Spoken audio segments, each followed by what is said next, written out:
Lita. Lita. I hit record. Lita? Not again. Here, kitty, kitty, kitty. Look, Lita. Look who came to see it. You can't cheer you up. Soft kitty, warm kitty, little ball of fur. Happy kitty, sleepy kitty, purr, purr, purr. Yay! Look at a rook.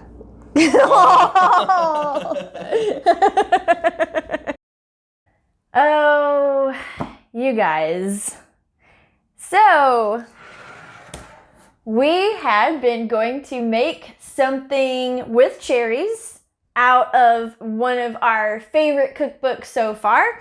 And then I noticed that I went and purchased the wrong kind of cherry. So I grabbed cherry pie filling when you actually need a can of sour cherries, which the two are completely different things. This will not work with our original recipe. In my defense, I went and got this at 6 in the morning.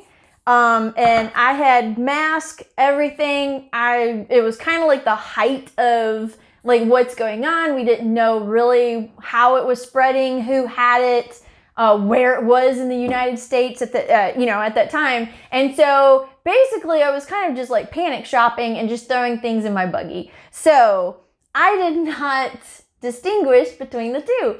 So we will not be making that recipe. However, in looking through here, instead of running to the grocery store and for just one item and potentially being exposed or, that kind of thing, I decided we were not going to do that, that we were going to kind of just look around and see what I already had to, what we could pull together into another recipe. And lo and behold, I actually found one, had all the ingredients for it, and I actually think we're going to like this one better than the cherry pudding because this one is called Impossible Pie, and in all honesty, I don't know how it's gonna work, but we're gonna try it.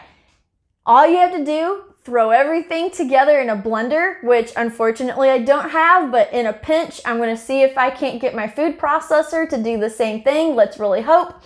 And when you bake it, somehow everything just magically goes exactly where it's supposed to. So we're gonna give that a try, see if it actually works the way it's supposed to, and how it tastes. Let's hope this cookbook goes 4 for 4. We'll find out. Pause here to write down what you'll need to follow along. So now that you're ready to begin your journey with this impossible pie, we're going to take all of our ingredients and dump them right into a blender or food processor, blend it together, and pour it into your pie pan. That's it, and nothing could be simpler. Now, because I had to use my food processor, I decided to blend together all of my dry ingredients first, and then cut my butter into little squares to make it easier. And then for the milk, I very gradually poured it in so I didn't get any spillage. And now for the part where we really screwed this up. Instead of using a 9-inch pie pan like I did, that was also very shallow to begin with, use a 10-inch pie pan, just like the recipe said to. I have no idea how I overlooked it, and wow, did I get punished for it. So pour your contents into a 10-inch pie pan and bake it at 350 degrees for 1 hour. And now I'll say goodbye to my once clean oven and see you again after the disaster. Okay guys, so in the interest of transparency, because, we want to keep the channel real and just show if there's anything that happens that you need to know about a recipe, I want to make sure you know it too, so you don't fall into the same trap that I did. So apparently, either you need a really deep pie pan, or you need to at least slide some kind of cookie sheet or aluminum foil underneath the pan before you put it into the oven.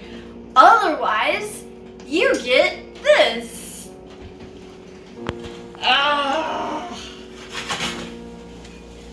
Oh, guys, that's awful. You can see how it like kind of, dripped out in the pan. I tried to put this on there to try to save, like, the aluminum foil to save it from browning too much on the top, but Mitch panned down to there we go. It's all in the bottom. Thank goodness I have a self-cleaning oven. Let's go ahead and pull this out and see what kind of horror show we have underneath that aluminum foil. Okay, guys, let's see what this looks like. Oh, wow. That is a complete and total mess. Absolute mess. Wow. I'm not really even sure what to say about it. Now, you can see they did promise that the the crust would form on the bottom. Custard would be in the middle, and then all of the coconut would kind of just magically float to the top and become like the perfect stacked pie. And you can kind of see that it did do that a little bit. There's the crust right there, and I can see the line of custard.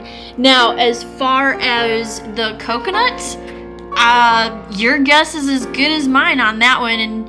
And Mitch, you've already broken off a few pieces I've seen, so what's your verdict so far? I mean, it don't taste bad. It don't taste bad. Okay. What is it? Well, apparently it doesn't, because you keep eating it, so. I don't know what to do with it, though. Okay. I don't know how to cut it. I don't know how to. So we're gonna stop filming this little section right here. We're going to see what we can do about it. Maybe try to cut it. I don't know. Actually, go ahead, Mitch, and do it on camera and see what.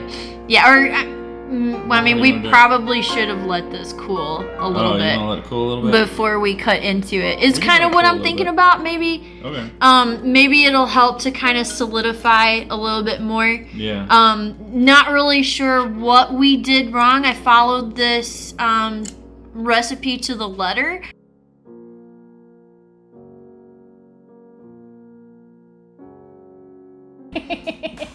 Yep. Okay, so we peeled it out of the pie pan, which you can see. The first attempt didn't go so well. Let's just eat it. Try it. We'll just go for it. I mean, it smells good. Mm-hmm. I can't even get mine. Okay.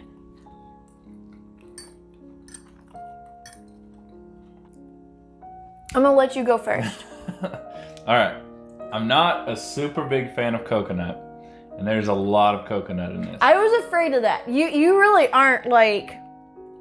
So I mean, you won't even eat a coconut cream pie, really, or a macaroon. I just don't particularly like it. Right, and I was a little afraid of that but I really wanted to try it because I was like, whoa, you throw everything in a blender and then it all stacks up perfect. It just seemed kind of cool. That being said, I actually do like the flavor of this. Okay, good. That's what I actually do too. I'm not like, I don't hate it. I kind of hate what it did to my oven. Yeah. But we looked up what to do on the internet.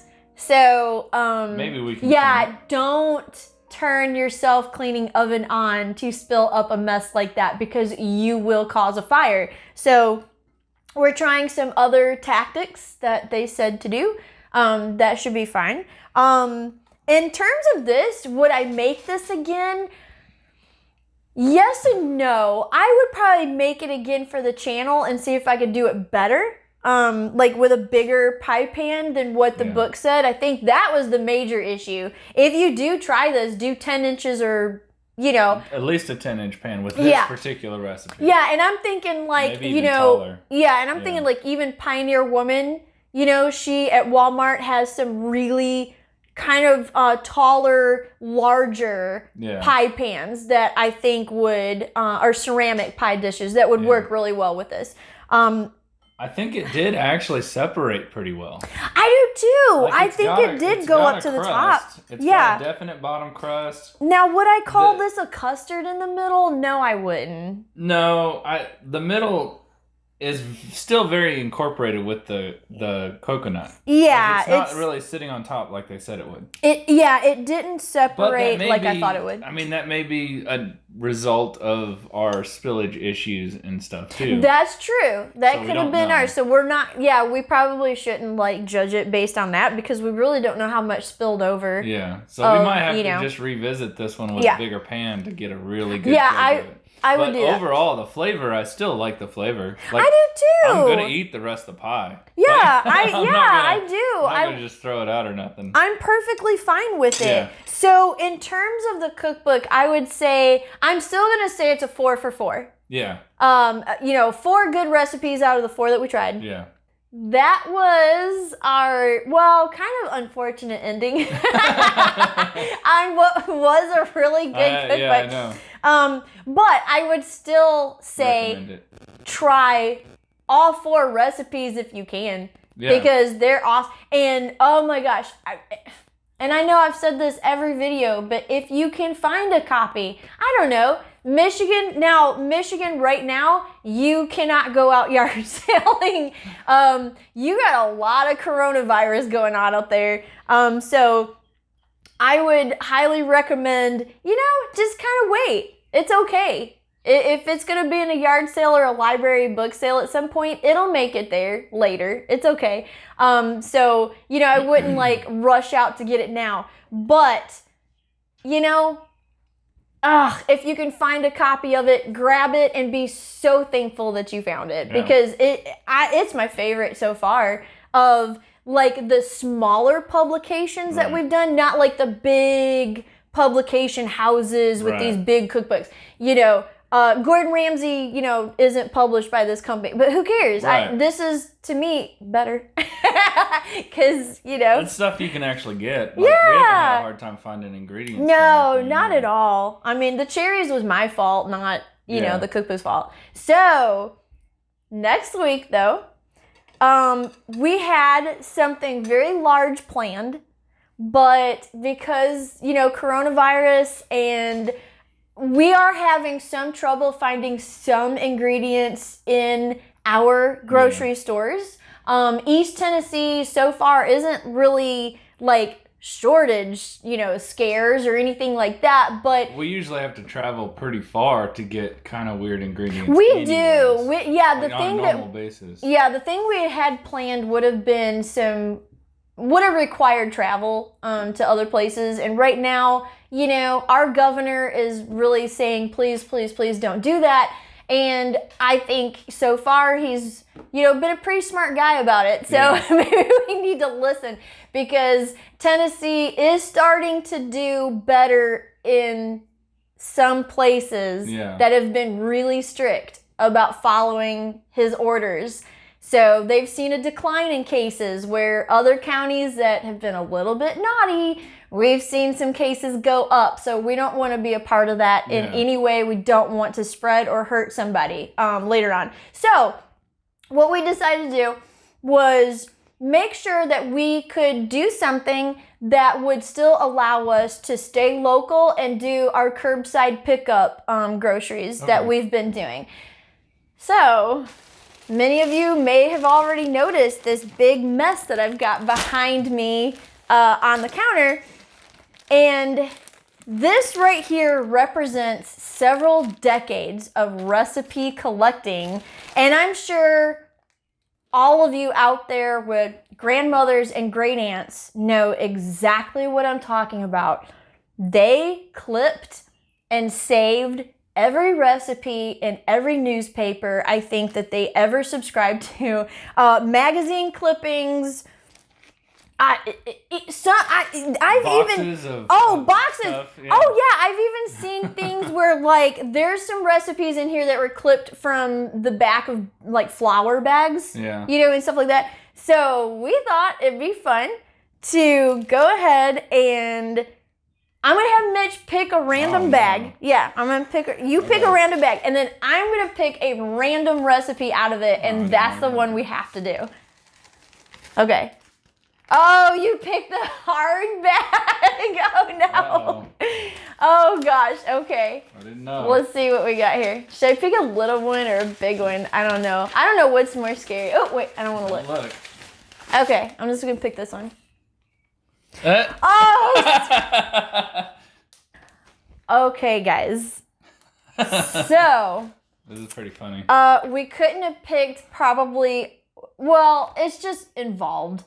But this is my great aunt Madge, which ironically, it was my grandmother and great aunt Madge who collected all these things and put them all in these little Ziploc bags. So it's kind of ironic that I picked my aunt Madge's recipe. Yeah, but she was known far and wide in Greene County for her sourdough bread. I think you've heard me mention her before. This is the recipe for her famous sourdough bread. Ooh. That she sold very successfully around Greene County, made a living out of it, even sold to businesses, restaurants, and schools. So this is going to be kind of hard on me to do, but this is going to be a real treat for you guys. Okay. So this is a recipe you're going to want to try. A little involved, like I said, but so worth it. And, you know, maybe with a lot of us stuck in home, be time to try. We have time to make a starter. A bread that's going to take a long time to make. You got to start a little early on this Yes. one. Yeah. So stay tuned for that because, yeah, we're going to make sourdough bread. Sounds good. Yeah, but kind of a non-traditional one. Yeah. It's not the sourdough bread probably people are thinking about. No. So, awesome. Okay. Well, thank you, Mitch, for picking the hardest bag out of this entire... Should have taken it out of the stack or something. I know, I should have. Okay, I didn't want to cheat, though. Okay, it's okay. We'll do it. Okay, that's all we have for this week. Please stay tuned for next week because, wow, this is going to be pretty cool. Okay. So, thank you for watching this week. Stay tuned for next week. We'll see you then. Bye. If you like this video, make sure to hit the like button and hit the subscribe button for future videos. In the meantime, here are 2 videos you may enjoy. Thanks for watching.